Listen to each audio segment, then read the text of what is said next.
Good morning. The learning is Le'ilu Nishmas, Miss Sima Freda. Help me out here, Shimon. Sima Freda Bas Yitzchak. Shimon's mother, Mrs. Nathan Eliyahu Shalom, was just the yahrzeit on Friday. Wow. So the sugya for today is a little bit of a complex sugya.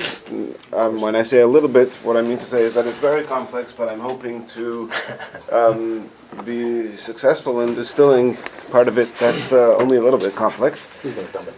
It's a topic that the Rabbi discussed many times, and it's a topic which is related to this week's parsha. It's actually this week in the cycle of Project L'Kutei Sichos. For those who follow, it's one of those. And it also feels apropos to the current situation. So we'll start from the Rambam. This Rambam appears in two places. One is in the beginning of Hilchos Terumos, in the beginning of the first chapter, and the other is in Hilchos Beis HaBechira, the end of chapter 6. And the Rambam says as follows. The laws of Terumos starts really a whole series of halachas to do with various tithes,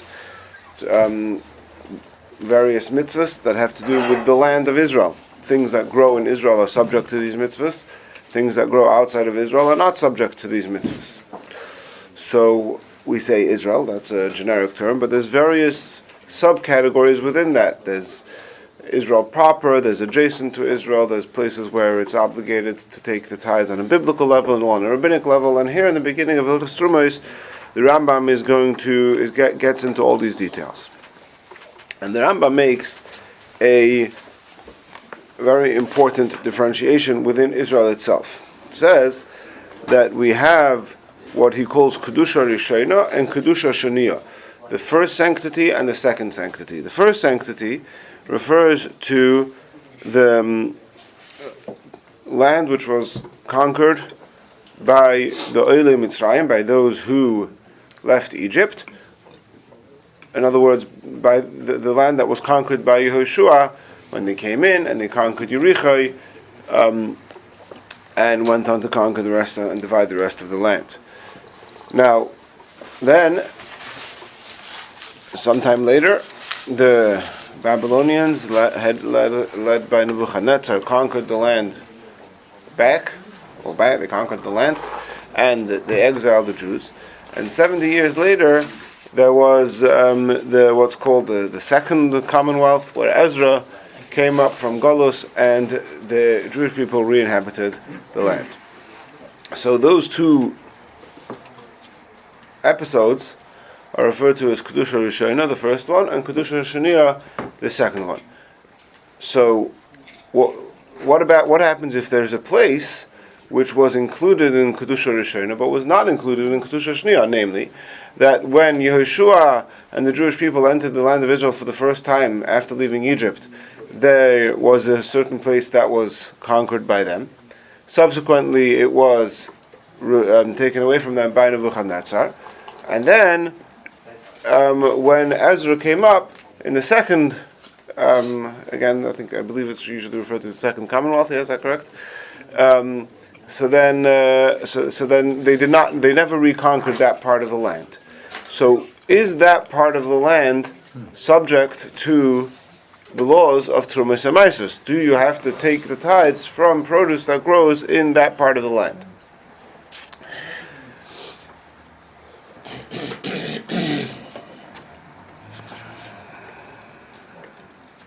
Says the Rambam, Eretz Yisrael, this is Hilchos Terumos, Perek Aleph Halacha Beis. Eretz Yisrael Hamur B'chol Mokim. Eretz Yisrael, which we refer to all over the place.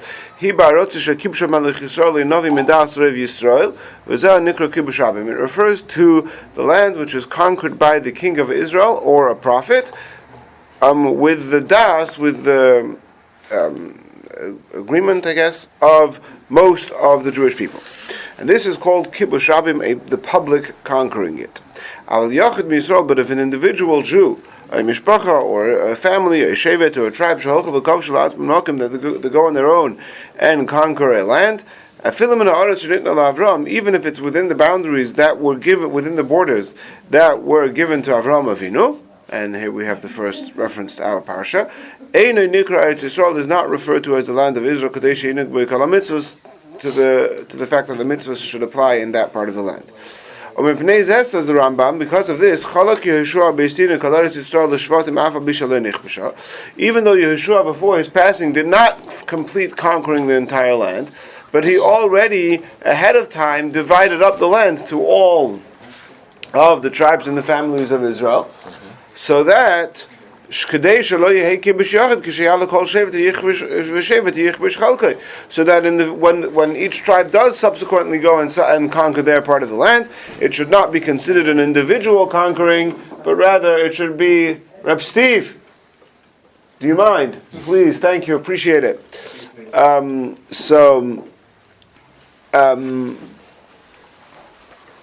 So in order that it should be considered a kibush rabim and it should have the full status of Eretz Yisrael, Yeshua already divided up the land completely even before it was completely conquered. Okay, we have to understand, how could he divide it up ahead of time? Fine. Okay, then we have about David. We'll skip this. And then he says like this. So yeah. We're skipping now to halacha.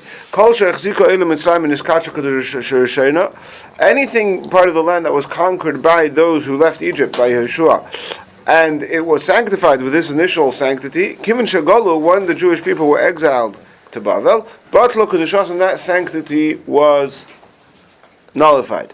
So if during the 70 years of Galus Bavel, if somebody would be in the land of Israel somehow, and planting stuff over there, there would not be at least a biblical obligation to tithe that produce. The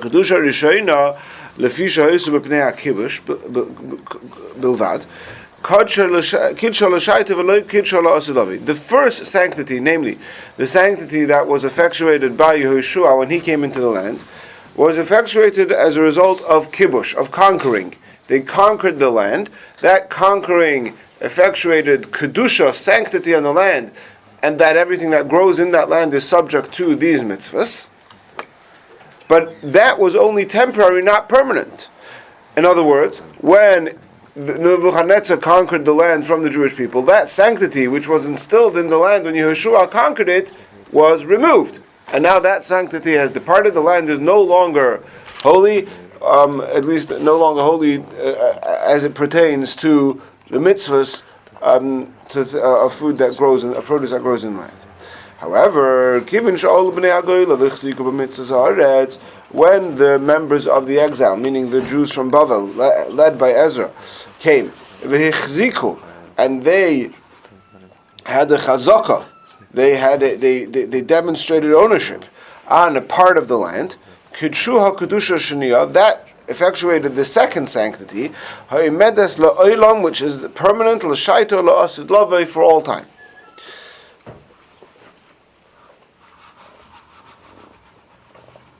We'll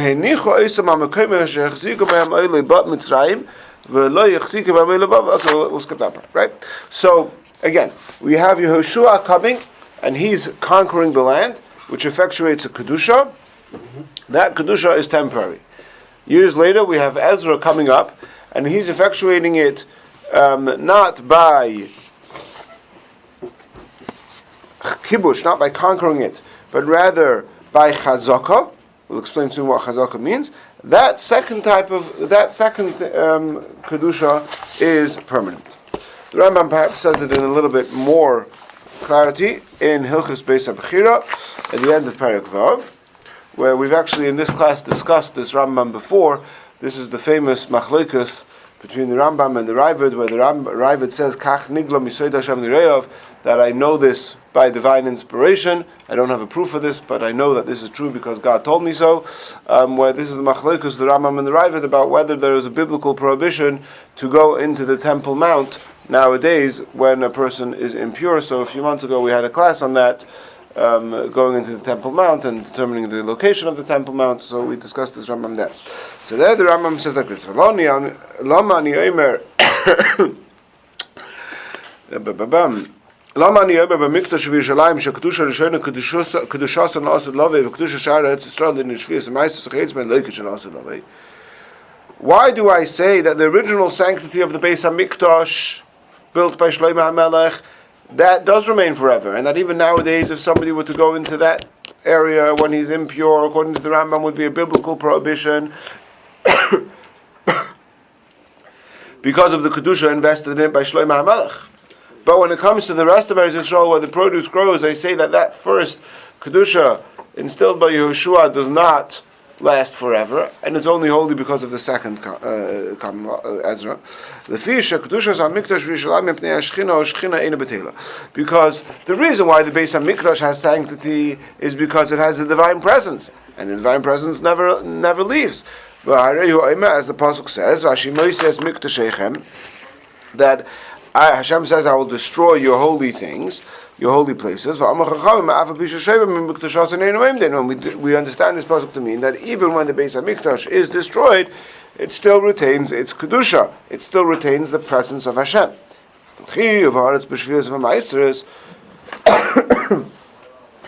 But the obligation of the land in the mitzvah of Shemitah and the various tithes, it's only because, not because of the divine presence specifically, but because it was conquered by the Jewish people. Here we have some more wording, some more elaboration on the point that Rambam is trying to make. Since the land was confiscated from them, batal hakibush, the conquering is now undone. In other words, what does conquering mean? Conquering means that I take ownership of this land by force, right? So once the Nebuchadnezzar came and took it away from us, so whatever I did has now been undone. So if what I did is what created the kedusha, if what I did is what created the mitzvahs of taking the tithes and shemitah, etc., well, now that was undone. So therefore, the kedusha is undone. And therefore, v'niftar min HaTorah, from the biblical level, it's now been exempt min HaMaisros, from the tithes, min HaShvius, and the Shemitah year. She're'ein Eretz Yisrael, it's no longer the land of the Jewish people. V'kiven she'ala Ezra v'kidsha, but when Ezra came up and he sanctified the land, now listen closely, Loi kidsha b'kibush, he did not sanctify it by means of conquering. Ela b'chazaka she'hechaziku ba. It was he sanctified it by means of chazaka, of, I don't have a good word to translate chazaka, but I'll explain in a minute what it means in other contexts. And therefore, any place where the Oile Bavel, where Ezra and his team accomplished this chazaka, and has been sanctified by Ezra's second kedusha, is still holy till today. And even though the land has been taken from us, it still retains its kedusha. As we explained in Hilchos Truma, the Rambam is cross-referencing himself. Is therefore chayiv in shvius and on all the tithes. Now, the truth is that even nowadays it's only midrabanan, at least according to the Rambam. Because if you don't have Rabbi Shveho Allah, that's later on in Hilchos Trumas, that in order for it to be at a biblical level, you need to have most of the Jewish people living in Eretz Yisrael. But that's the kedusha remains. But the kedusha remains, right? The sanctity remains, and there's numerous halachic ramifications to this. Now, what does the word chazaka mean? So, chazaka means, literally the translation of the word is to hold on to, or to demonstrate ownership, perhaps. I'll give you one example of a kinyan chazaka. In general, okay, so in halacha, there's two, and it's probably like, I assume it's like this in legally as well. When you transfer of ownership of something, there's two aspects to it. There's the monetary obligation, and there's the actual transfer of ownership. So, for example, if I make up with you, I'm going to sell you my phone for $100. So there's the monetary obligation that I owe you, that now I have the obligation to give you the phone, and you have the obligation to give me $100. And then there's the actual ownership. What effectuates the actual transfer of ownership of the phone? From what moment does this phone belong to you? So, for example, if somebody else were to now steal this phone, who do they owe the money to? Do they owe the money to me or to you? So, in halacha, there are various ways that a person can can transfer the ownership. One of the ways of transferring ownership, at least wouldn't be the phone wouldn't be a good example, but this would be for real estate. One of the ways of transferring ownership is a kinyan known as chazaka. If you do something that demonstrates that this piece of land belongs to you, then that is called a kinyan. That effectuates the actual transfer of ownership. So if you lock the door, if you build a fence around the field, one of the examples of this, which if we have time we'll get back to later in the class, is a ger. If a convert dies, so unless he's built himself a Jewish family, but just a convert who doesn't have any family, so there's no next of kin, there's no heir when it comes to his estate. So if the convert passes away, he's not considered halachically related to his non-Jewish biological family. So who does his estate belong to? It's hefker, it's ownerless. So the first person who comes and takes ownership of the estate of the convert, he becomes the new owner. How do you take ownership of the estate of the convert? You have to make a chazaka. You go into the house and you do something that only owners do to the house, like you lock the front door. Then that's considered now it belongs to me. So the Rambam, let's get back to that. Maybe we'll talk more about chazaka soon, but that's what the Rambam is saying here. The Rambam is saying there's a fundamental difference between the way Yehoshua effectuated sanctity of the land and the way Ezra effectuated sanctity of the land. Yehoshua effectuated sanctity of the land by means of kibush, of conquering, and therefore the conquering was undone when it was reconquered by Nebuchadnezzar, and so the sanctity left. But Ezra did not do kibush, he did not do conquering, rather he did chazaka, and chazaka was never undone. It's like, I'm not saying this is a good translation, but it's in essence, it's like you're substantiating something. Because there's the money transfer, but what really gives it like some kind of stronghold? Right. The money transfer doesn't yet mean that I own it. I could pay you the money and not make a kinyan yet. Right. Right. That's not for karka though, but for land. For land, right?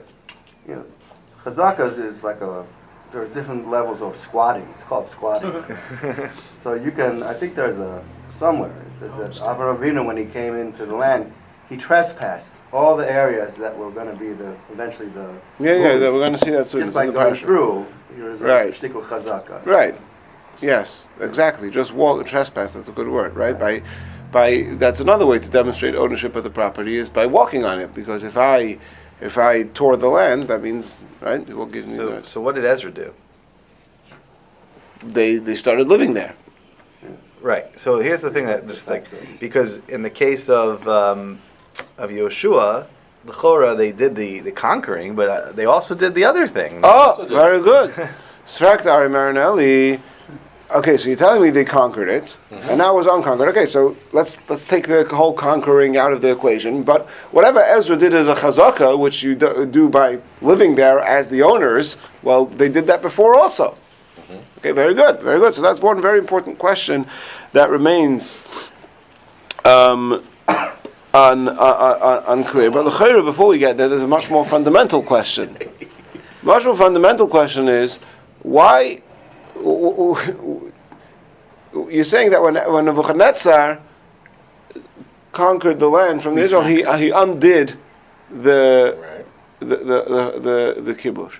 So when the Romans came and took away the land, so then they undid the chazaka. Why is conquering subject to being undone by the next conqueror, and chazaka is somehow not undone by the next conqueror? Right. Right. So two questions here. Number one, why does the Rambam maintain? Of course, yeah, the Rambam is obviously not making this up himself. It's based on his understanding of the Gemaras. But why does the Rambam maintain that chazaka cannot be undone, but conquering can be undone? That's question number one. And question number two is that it would seem that conquering at least includes in it chazaka. So even if you do take away the conquering out of the equation, you're still left with the chazaka, and how is that undone? So I'm going to read to you 3 lines of the Kesef Mishnah here. Eini idea ma koyach chazaka gadol mikoyach kibush, v'lama lo neimer b'chazaka gam ke mishanilkecha haaretz miyadeinu batla chazaka. V'su, בראשונה שנזכרת שבכיבוש וכי היו שם חזקה, אותו מעדיף חזקה בלא כיבוש מחזקה עם כיבוש? וצריך להיות. Right? So, to translate, the Kesef Mishnah asks those exact very two questions, and he finishes off with tzarich liyun. He says, I don't understand. The Kesef Mishnah does not, the Kesef Mishnah is on the side of the Rambam here, the Beis Yosef, his commentary on the Rambam. He asks these very same questions, and he does not give an answer to these questions. The Chora, you could answer one of those questions like saying that when it comes to kibush is kind of like a one-party agreement, right? It's I'm conquering you whether you agree to the terms or not. Oh. And then when it comes to the other kinds of chazaka, where I'm going to, like, let's say, live in this land, that usually would be, okay, we're going to agree to this. Here's the money. Here's the terms, and then now I'm going to live in it. Okay, so you're saying that the nature, yeah. Okay, so you're focusing on the nature of the difference between chazaka and kibush. I would also add that. Yeah, very good. Chazak sounds like you never had an owner to contend with, meaning it was up for grabs by nature of what you were doing. So therefore, it's kind of like first come, first serve. The other one is to say I'm displacing another inhabitant in order to take it. Therefore, this can happen to me. What goes around comes around. Very good, very good. So I think you and Ari are saying something very similar. Yeah. Why can't you say there was already a holiness from Abraham? Why do we have to come on? Say there's a holiness from Abraham that's continual. Why do we have to come onto these two time periods of when the Jewish people came in? Don't we have the holiness from when Hashem gave it to Abraham? Well, l'chayra, it depends what you mean by holiness or sanctity. Certainly, there's some degree of sanctity. There's no question about that. The way the Mefarshim explain it, and I think it will become clearer as we go along, is that what's effectuated by Avraham Avinu is ownership. The Jewish people's ownership to the land, that's what Avraham Avinu effectuated by, like Emmanuel said, trespassing, or it's not by Hashem's promise. Okay, we'll have to get to the details. There's a number of different psukim in our parsha which pertain to different parts of this discussion. So first we have to set everything in place, and then we could go back and look at the parsha and see how each part of the parsha fits a different aspect that we're discussing here. But in terms of the sanctity, well, it's not like we don't mean to say, it's completely mundane and there's nothing different. We mean sanctity in vis-a-vis how it affects the chiyuv trumas ha'maasros, how it affects these mitzvahs. So it's a halachic construct more than we're not talking sort of spiritually. If you were put on your sanctity radar, would it pick anything up in Eretz Yisrael? That's not the question. The question is this halachic construct that it needs to have a certain. Again, we're calling it kedusha. In order to be chayiv b'trumas ha'maasros, that's what we're discussing here. But Okay. It does relate to his point that if it's ours inherently from Avram, then even when it's a single-sided, right, where we're going and taking out the nadja, really it's ours. So it's not that there's a difference in chazaka and kibush. Kibush over here is not kibush from someone else that it's not. It's ours. So therefore, when we're taking it away, it's really, you get the chazaka also there.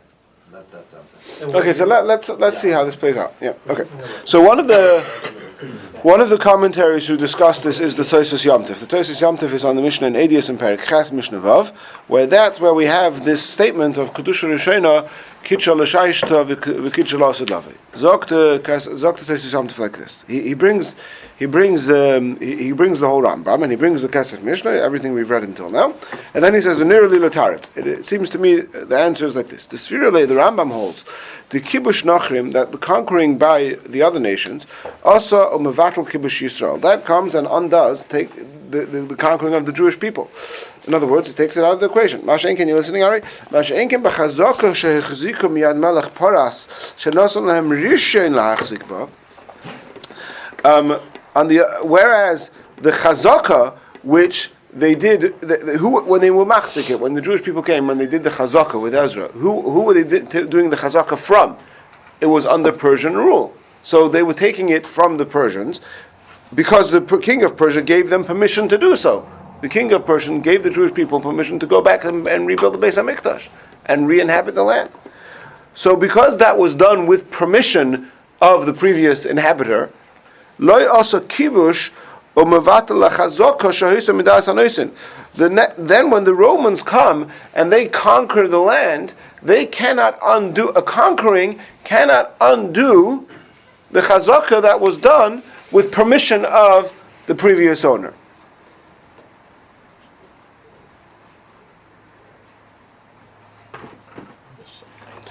Right? Why? One second. Why? In other words, he seems to be saying that he's saying that chazaka is stronger than kibush. In other words, kibush, conquering. The definition of the word conquer is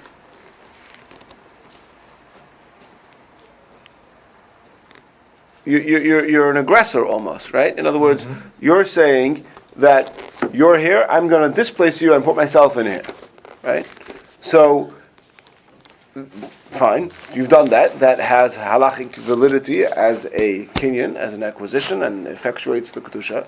But then that could be undone. Whereas chazaka is the person, the rightful owner, so to speak, is giving it to you. Yes, you have to do the chazaka in order to give that sort of substance. Ezra came in, right? Is that what Ezra came in because the king of Persia, under whose rule it was, said, "Here, take it." So now there's chazaka. So now the Jewish people, Ezra is Ezra is no longer the aggressor coming to take it. He's taking it peacefully. I'm saying in mind. So now when the Romans come and try to take it away from us with kibush, I'm sorry, it's mine. I have a stronger connection here than you can undo with kibush. How did the other king from whatever own the land? How did the Persians, he conquered? Yeah. How did the Persians acquire the land in order to be able to give it away? Oh, okay, very good. That's one important question. That's what I was asking. Because they had to Pharaoh's conquer. kibush. Okay, let's continue. So it converts kibush to... So there seems to be or maybe there seems to be a little bit of a hole in the equation. Okay, fine. Let's continue. Now it continues. If you're going to say, oh, the reason is because we got it permission. Well, the first time we also got it with permission, not permission from the kings, but permission from the real king, right? Because you could answer, it's the same God who gave the land to the Jewish people. His prophets prophesied that the enemies would come and take it away from them. So, yes, the Jewish people conquered it with permission, but then it was undone with permission from God. And they also testified or prophesied that the king of Persia would give it back. But for the Roman conqueror, afterwards, so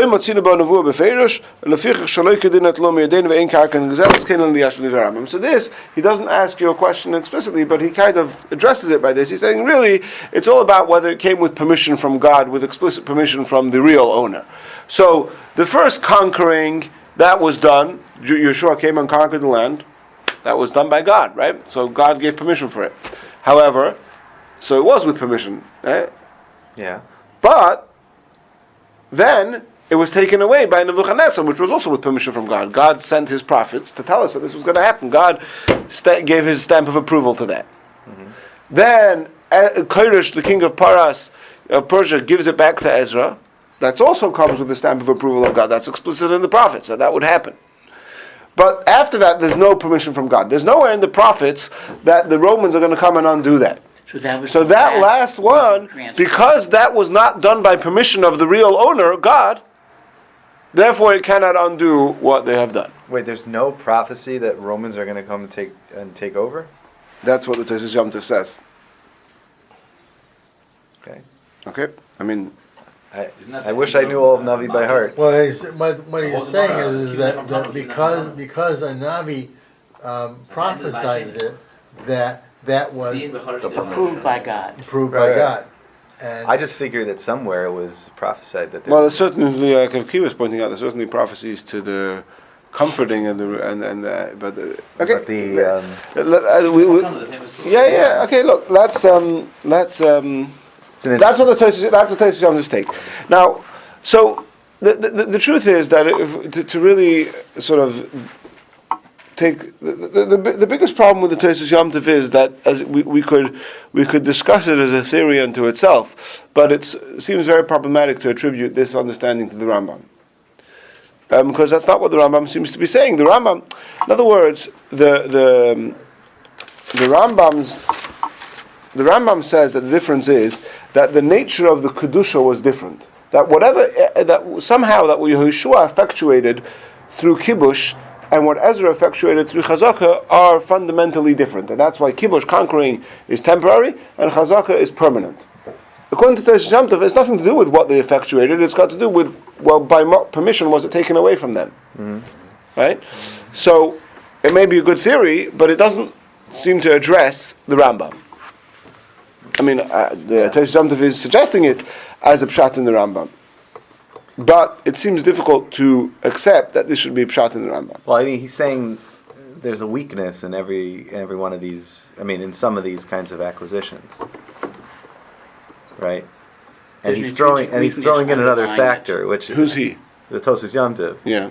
Like, here's the equation, and he's like, okay, let's add basically God and prophecy, into the equation, and then all the variables kind of change.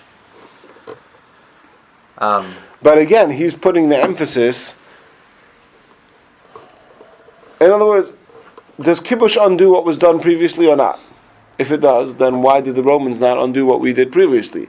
Elamai is saying no. It's not about whether conquering undoes. It depends whether it comes through God or not. So, but then that's not what the Rambam says. Right. You can say the pashut shot in the Rambam is that once you've done it in a certain way of acquiring something, even if afterwards you do this other kinds of acquisition, that doesn't make a difference. It's all that matters what happens initially. Say that again. When it comes to acquiring something, all that really matters is what you did first. Oh. So even if you came later and you walked through the land, whatever, no. But since you had this weakness in your original acquisition, that could be undone by the same kind of acquisition. But that's not what the Tosfos Yom Tov is saying. You're saying something new. Yeah, okay, so the Tosfos Yom Tov is not going to help us says now. that, but I'm saying like that could be right. The primary acquisition is what controls. And that might. Okay, I think that.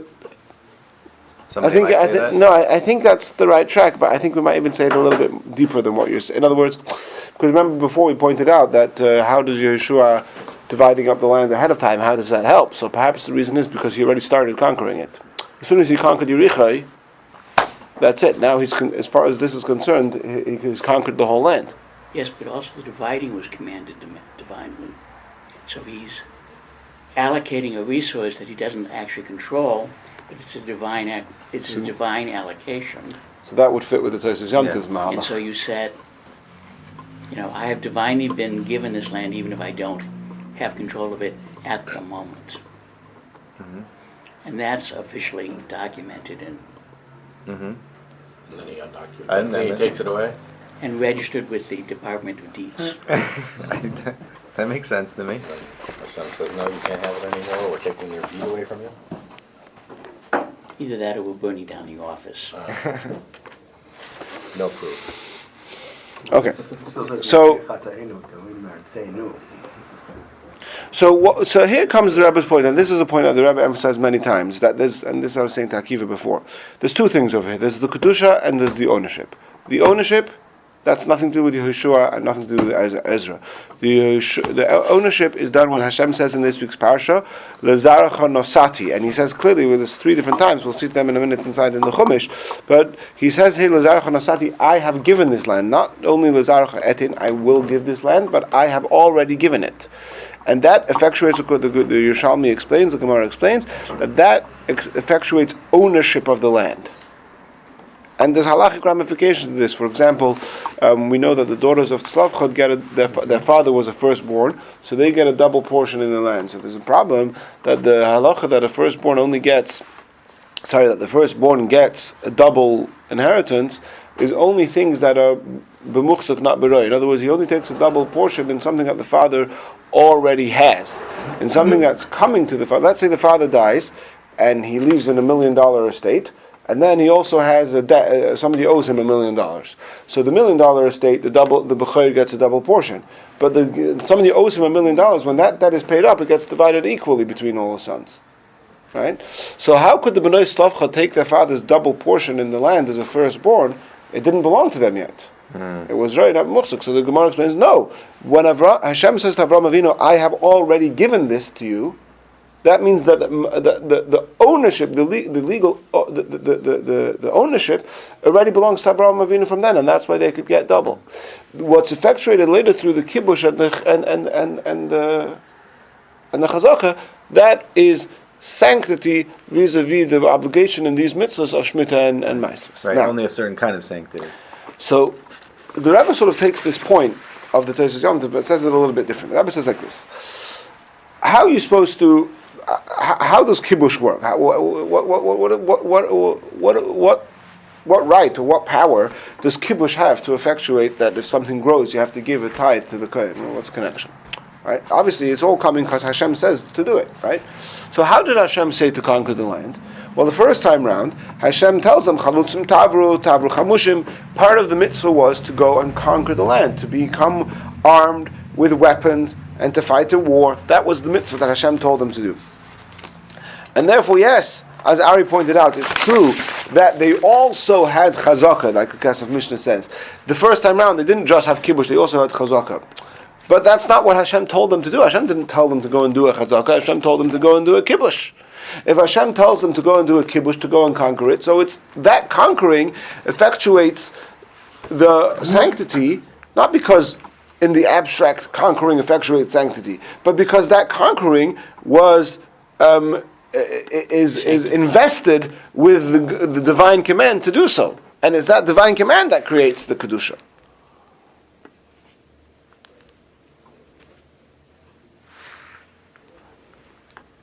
And therefore, and the Rebbe adds in over here that therefore, in Michlal, it's interesting. In this part of the Sikha, there's many lengthy footnotes, and at the beginning there's a reference to look in the Encyclopedia Talmudis on the entry on the Eretz Yisrael, where of course Rav Zevin brings all of these discussions. The Rebbe says that it was just coming into Yericho automatically effectuated Kedusha in the whole land. So the Rebbe doesn't explicitly connect it with the Yeshua doing it ahead of time, but I'm suggesting that perhaps Yeshua dividing it ahead of time is also connected somehow with the Kibush Rabbim happens as soon as he enters Yericho, but he's demonstrating that by already before it's actually been conquered, saying this belongs to you, this belongs to you, this belongs to you, to demonstrate that when this Shevet goes and when Shevet Ephraim goes and conquers whatever that piece of land, it's not sanctified because you just conquered it now. It's sanctified because I already invested it with sanctity when we conquered Yericho. So he deeded it over before he got it. Yes. However, when Ezra came in, there's no war, and Hashem never said to do a war. When Ezra came in, Hashem says, I'm going to bring l'hoshiv efkei eschem l'hoshiv eschem al hamokim hazeh. That's the lashon of the pasuk in Yirmiyah 29. Hashem says, go inhabit the land. That's the chazaka. Go inhabit the land. So the reason why inhabiting the land effectuates the kedusha again is not because inhabiting a place effectuates it with kedusha, but it's because inhabiting a place by divine command carries within it that divine capacity to effectuate sanctity.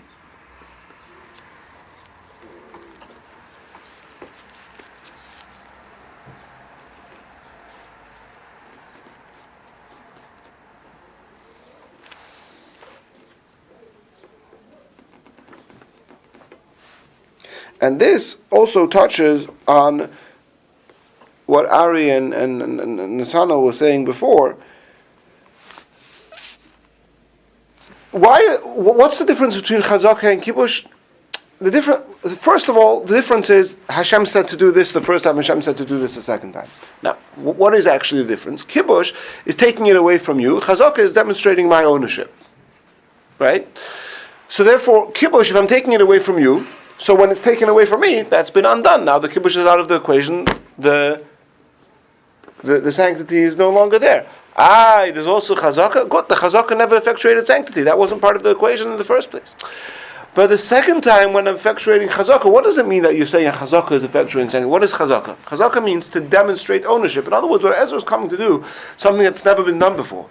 Until now, when it was the Kedusha Rishona, what's been happening? There's two things. There's the ownership, that was from Avraham Avinu, and then there's the sanctity, which is effectuated by Kibush. What's the correlation between these two things? Nothing. Right? Kibush is not coming to say, I am the owner. Kibush is coming to say, I'm going to become the owner now. I'm conquering it away from you. Ezra didn't do that. Ezra came and said, I'm going to make a chazaka. I'm going to demonstrate, not that I can take this away from you. I'm going to demonstrate that it's already mine. In other words, what Ezra is saying is, don't keep the kedusha and the ownership as two separate things. Bring them together. That ownership that's been there since Avraham Avinu's times, by demonstrating it now and making a chazaka, I'm bringing them together and saying that it's the ownership that invests it with kedusha. I'm making a chazaka to demonstrate that I am already the owner. I'm the owner because Hashem gave it to Avraham Avinu, and if I'm the owner because Avraham gave it to Avraham Avinu, by expressing that, I am now investing. I'm taking that promise to Avraham Avinu and using that promise to invest kedusha into the land. Now that's never undone. Even when the Romans come and take it away, they haven't taken away the fact that the land belongs to us because Hashem gave it to Avraham Avinu.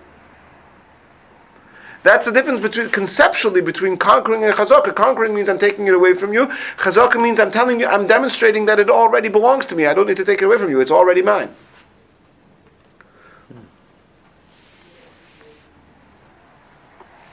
Now, Interesting. let's see how this relates to different psukim in our parsha.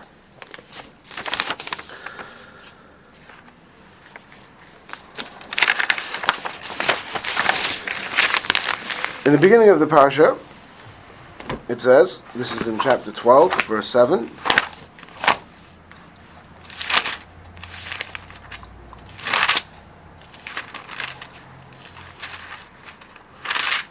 second pasuk of the parsha. By Yomer, Hashem says, Hashem appears to Avraham and he says, I will give this land to your descendants. Similarly, we have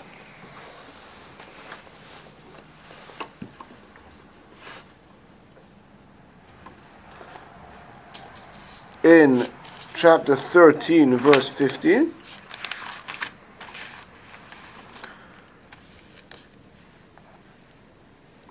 this whole land which you see, I will give it to you, and to your children forever. And then we have in the Bris Bein HaBesarim, which is, let's go to chapter 15, after the story of the war with the kings, and Hashem says, Avram says to Hashem,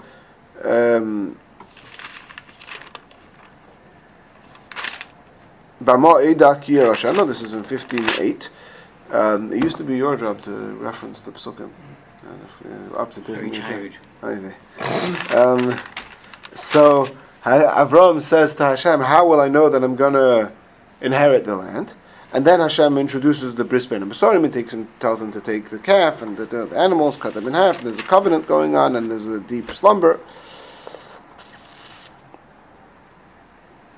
And he says, on that day Hashem made a covenant with Avraham, saying, L'zaracha, to your children, Nosati es ha'aretz hazois min ha'ar Mitzrayim v'ad ha'nor ha'godol ha'bros, I have given this land to your children. So there's a number of differences between the way it is in the beginning of the parsha and the way it is here. Number one, in the beginning of the parsha, it's initiated by God. Whereas here, it's coming in a response to Avraham Avinu's question. How do I know that I'm going to inherit it? Where does it say, Kum hisalich ba'aretz? Is that later? That was before, that was by the second time. Yeah?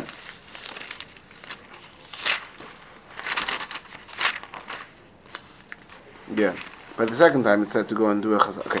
So the first two times, it says it's not initiated by Avraham, it's initiated by Hashem.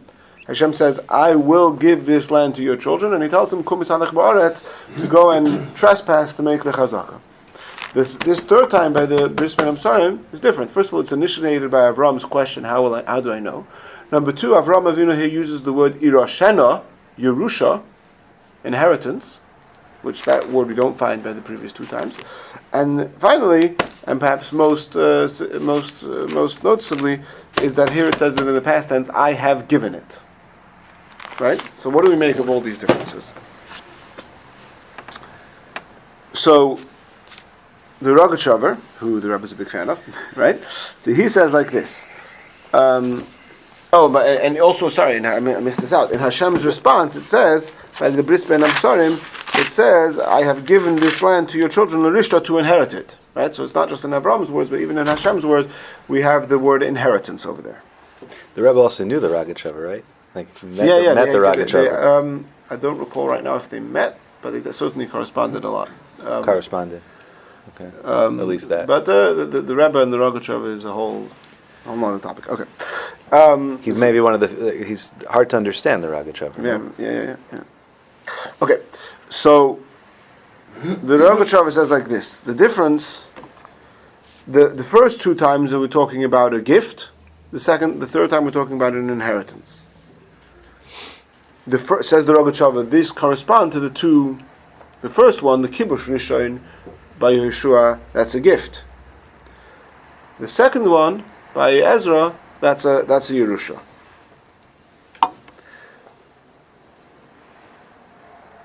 Now, what's the difference between a gift and a Yerusha?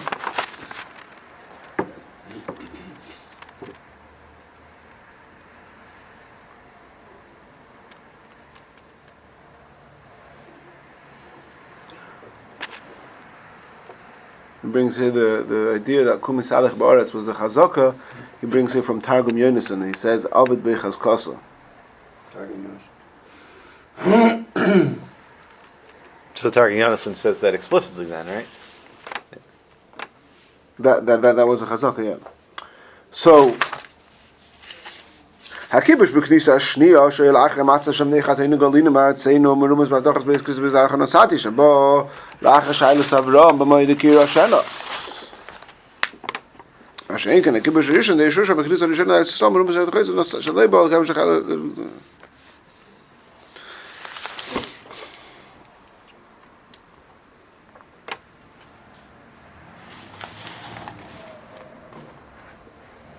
So, in other words, anyway, there's some details here, but I think the general gist of it is how this line matches up with everything we've been saying. The first one, I'm giving you a gift, means I'm taking something that doesn't belong to you, and I'm making it belong to you. That's kibush. And I'm telling you, and just like is the case with a gift, it doesn't have to be permanent. It can be. I give you a gift. You give the gift to somebody else. It can be bought from you. It can be stolen from you. It can be taken away from you.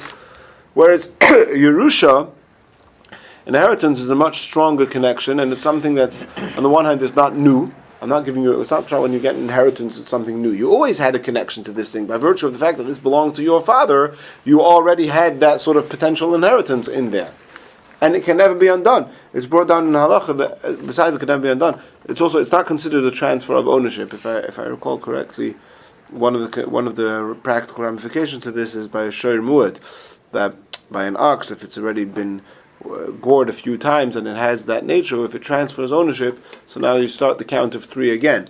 Versus if it's a Yerusha, you don't start the count again because the Yerusha inheritance is not considered something new. Halachically, it's considered a continuation of the status quo. I wonder if it's the same as like a Van Gogh. I mean, Van Gogh painted Starry Night. It's in the Louvre. It belongs probably to the Louvre and the people of Paris, but it's Van Gogh's Starry Night. You know, I mean, it's always Starry Night by Van Gogh. Is that the same? I don't know. I mean, he's a story. It's the sin. Precisely. In other words, that's the point. If it's something that can be undone by sin, and therefore the second time we say we're going to make this so strong that even if there's sinning, it can no longer be undone, and that's why, like Emmanuel said, that we still call it our land, even though we are exiled from it. Now, I just want to finish off the end, well, then we'll discuss more questions. At the end, the Rebbe has a few more, two more points.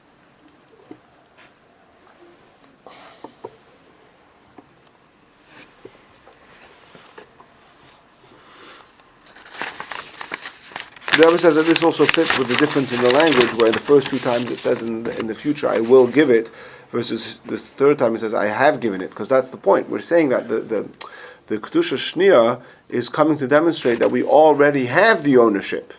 Right? I have given it. So, okay, that's how the Psukim align.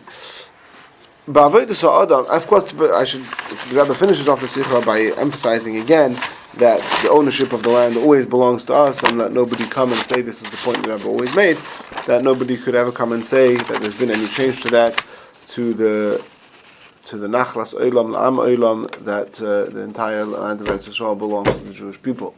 And of course, the world has to know that. The Rebbe finishes off also here with a word in Aveda, that Al Pi Chassidus, the first kedusha is connected with the darga of tzaddikim, and the second one is connected with Baalei Tshuva. What's the difference between a tzaddik and a Baal Tshuva? A tzaddik is somebody who's always righteous, never done anything wrong. A Baal Tshuva is somebody who fell and now he got up. Right? So, tzaddikim, a tzaddik is a person who's never really been he's never been sort of affected by the materialism of this world. He remains holy.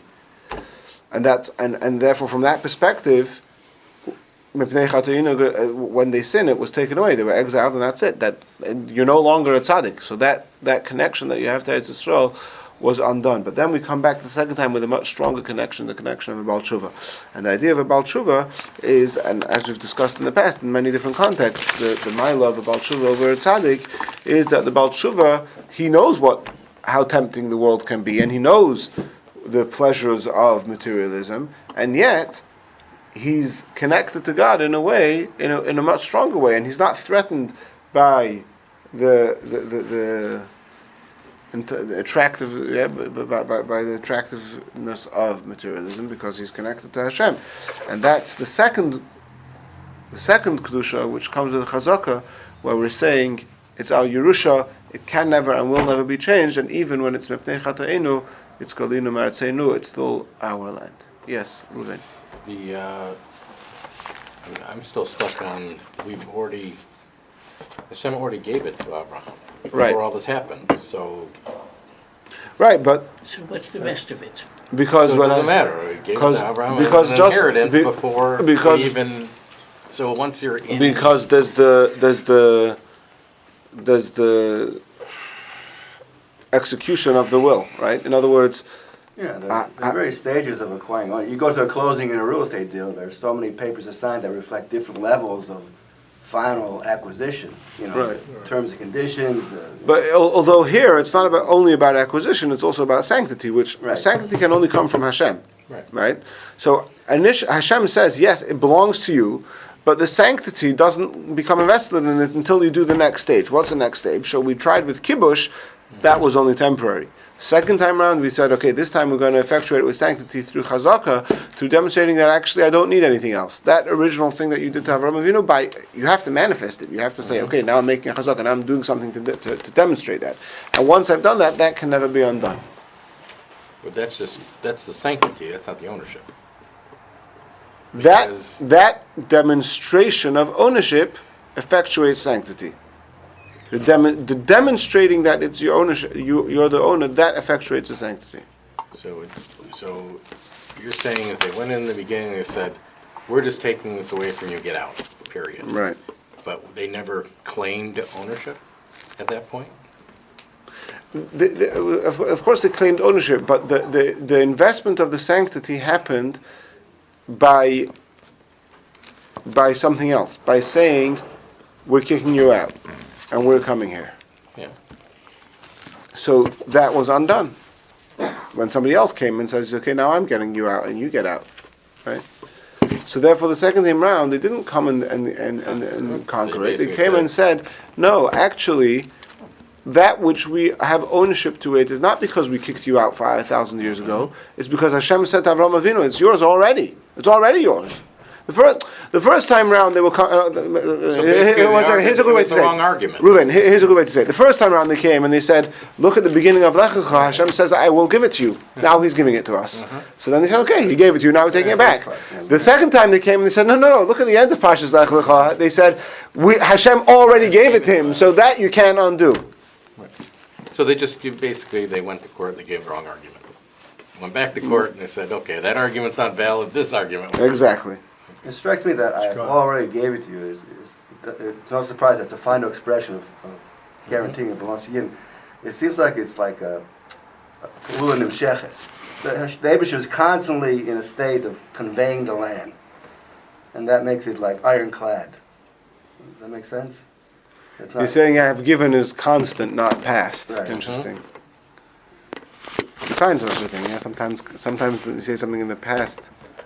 No, it's the future usually. Well, there's that famous dispute between the Chaim Brisker and I think the Rogachow about Kedushin, yeah. Right. So I think that Lashon is like it's a constant. What's the Lashon? What's the Lashon in? Zar Chanasati. Right, it's like a past perfect. It's like it's like a constant, abiding conveyance. Yeah. All right. So one of the All the nations of the world will only know that the land belongs to us when we know that the land belongs to us. I was just going to say that one of the Palestinians